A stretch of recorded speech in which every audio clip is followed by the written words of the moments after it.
Buka lana ke mase sikhuluma ngeobject iobject ke manje ngoba siyiphosa nje noma uyiphosa nje usentweni ehambayo total velocity total initial velocity yeobject sekuzoba u12 meters per second.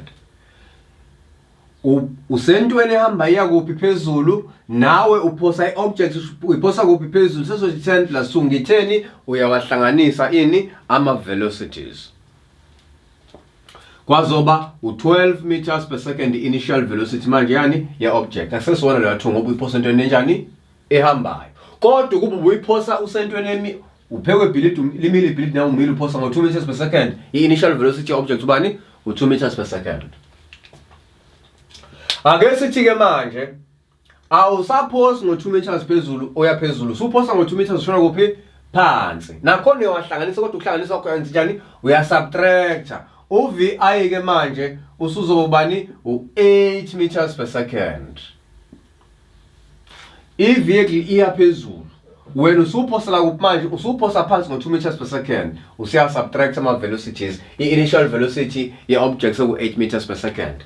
Ngisho ngabe kuthoni object i-vehicle le ibishona phansi uma ibishona phansi ngo10 meters per second wena uphosa phansi ngo2 meters per second kuzoba 12 meters per second.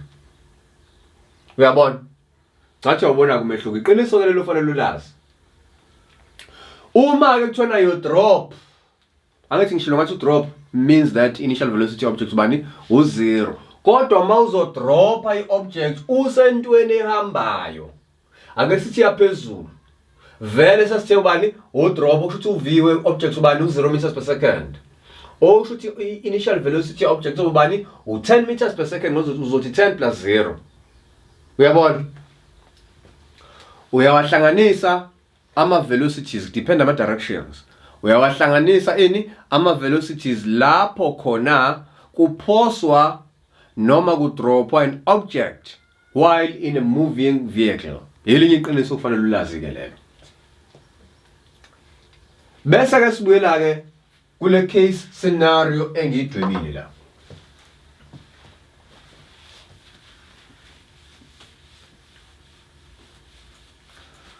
Kule case scenario la engidwebile ake sithi ke into ibikade iphoswa already sengishilo ngathi throw as message throw baqonde ukuthi the initial velocity ayisiwona bani u0 ake sithi initial velocity la bekade ku12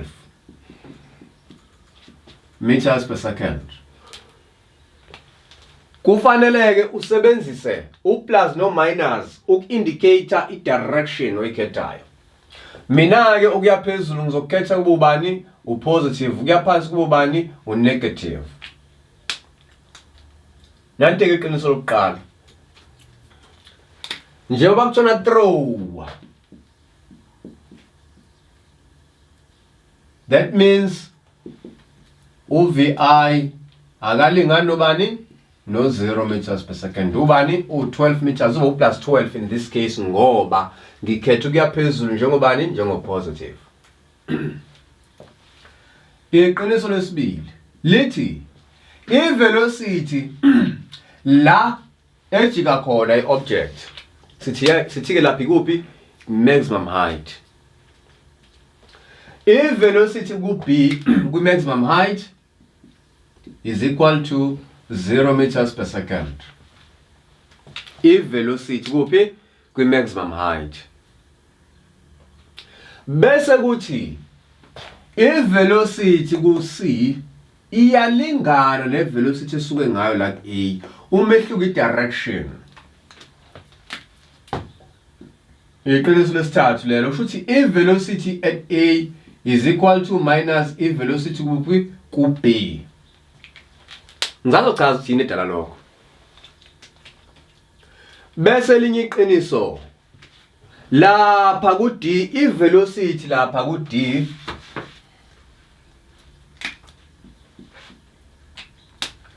velocity at d izoba greater than velocity at c. Okay, ake ngichazeke ngaphambi ukuthi ngiqhubeke namanye amaqiniso. uma siphosa into phezulu into iobject iyabuya ishone kuphi phansi noma ngabe kuthwena wena uyaqhumaka ushona phezulu uyabuya ushona kuphi phansi kudalwa yini lokho ngoba kukhona ini i-force of gravity and the force of gravity ihlezi ibheke kuphi ibheke phansi iphushela phansi ini izinto uma ke kunjalo khumbula ke uNewton's second law uNewton's second law uthi F net is equal to ma khumbula njalo ukuthi F net yini inhlanganisela ama forces and la sithe i-object under what under free fall my under free fall ushuthi njani iyodwa ini i-force actor i-force of gravity kuphela oshuthi F net wala kwi vertical projectile motion uthi F net is equal to Fg yindaba ngithi lengana no Fg ngoba uFg yona yodwa i-force actor uFg siyawazi lengana ubani no mg uGA kodwa lo G 9.8 uyayibona ke lento lena and uthini uNewton's second law uthi object izo accelerate kwi direction ye net force ukuthi acceleration yohlezi shona ibheke kuphi lapho kushona khona i net force and the net force yethu lobani i force of gravity and the force of gravity ihlezi ibheke kuphi phansi ukuthi acceleration elinye iqiniso ke lelo ngokwala ngoba mina ngikhethe down as negative okushuthi acceleration izolingana nobani no negative 9.8 meters per second squared buka lapha i-velocity lapha ku b ubani yo 0 meters per second i-velocity lapha yo 0 meters per second kodwa i-acceleration uma i-object ishona phezulu i-acceleration zo negative 9.8 yindaba ngoba u-negative ngukhethe washona phansi i-direction yaphansi bani u-negative and the force of gravity hlezi shona kuphi phansi i-force of gravity la between A no B between A no B i-force of gravity shona kuphi phansi ngalokho ke according to Newton's second law ngoba i-force of gravity shona phansi and futhi i-net force okushuthi no G uzoshona kuphi phansi and sign la ihambisana no down bani u-negative between A no B i-acceleration u-negative 9.8 at B exactly ku-B ngqo angithi sithe velocity lapha ku-B ubani yo 0 meters per second kodwa i-acceleration ngoba ihambisana yona nobani ne-net force and net force la ubani u-Fg and u-Fg uhlezi shona kuphi phansi okushuthi lana ke ku-B i-acceleration nakhona izoba u-negative onjani 9.8 akukho lapho uzothola khona i-acceleration u0 never ngaphandle ke mebeshilo buka between u-B no C acceleration ubani negative 9.8 between u-C no D acceleration ubani negative 9.8 ngoba i-acceleration ihambisana nani nenokuzana ne-net force kodwa i-net force yala ubani u-Fg uyayibona lento le akukho lapho uzothola khona ini i-acceleration u0 la ngaphandle mebekutshelile kwi-statement ake sikhulumeke manje ngalento ebizwa ngani nge-displacement kodwa ngaphambi kokuthi ngene kuyona i-displacement angicacise lapha uma siphosa into phezulu i-speed sayo siyancipha ingakho lapha ya i-velocity u0 uma siphosa into phezulu i-speed sayo sinjani siyancipha sincipha ngobani ngo-9.8 meters per second ukushuthi ke ukuhamba emotion ye-object kanye ne-acceleration kuyaphikisana ingakho sincipha i-speed sani se-object kodwa uma i-object isuka phezulu iya phansi i-speed se-object siyanyuka siya-increase njengoba si-increase leso speed se-object kuchaza ukuthini uma kukuthi lapha yasu-0 and then sishona phansi Ispeed saku-C nesaku-D ngesifana sa-D soba sikhulu kunesakabani nesaka-C. Uma ku-12 meters per second negative la kuzoba negative 20 or negative 30 depend ukuthi final velocity just before it hits the ground izoba ubani. Uyayibona lento le? Ngalokho ke sithi ke uma i-object siyiphosa phezulu iya de-accelerator. De-accelerate. Kodwa uma i-object siyiphosa phansi iya accelerator, that means i-velocity ya increase. Elinye iqiniso ke lelo. Ake sikhulume nge-displacement. Mengikhuluma nge-displacement ngicathi uyawazi umehluko phakathi kwe-displacement kanye ne-distance. Kodwa ngiqale nge-distance. Ake sithi ke ukusuka la ubukade uphosa khona ibhola uya lapha ku-B ku-5 meters. Nokusuka ku-B uya ku-C kubani ku-5 meters.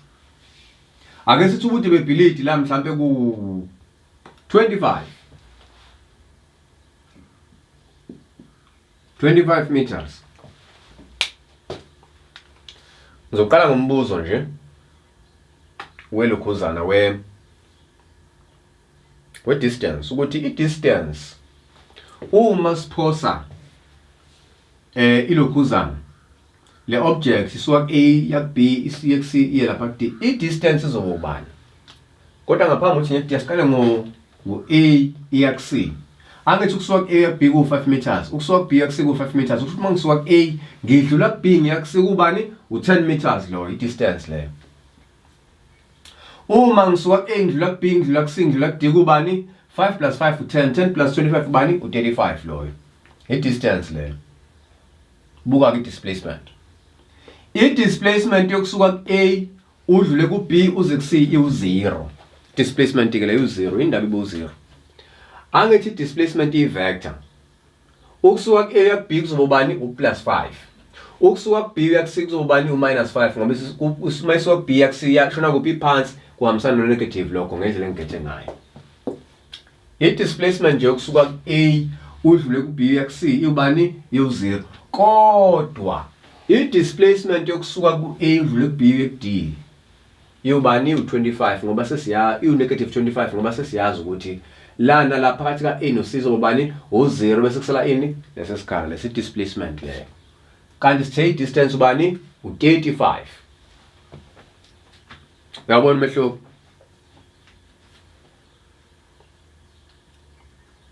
Asizeke manje njengoba i-displacement nje uhlezi lingana la. Asize manje kwisikhathi. Isikhathi sokusuka ku A ya B nesikhathi sokusuka ku B ya ku C sinjani? Siyalingana. Yinto ofanele uhlezi uyazi leyo. Kodwa asazi lutho ngesikhathi sokusuka ku C ya ku D. Senga depend kusafanele njalo uzinjani? Usicalculate. Amanye amaqiniso okufanele uwazi lawo. Ake singeneke manje kuphi? Kwi-question ngqo. Sibone ukuthi ke manje singakusebenzisa kanjani lolu lwazi lelo kade silukhuza la. Ngikukhumbuza lona la. Ngizawusula ke la.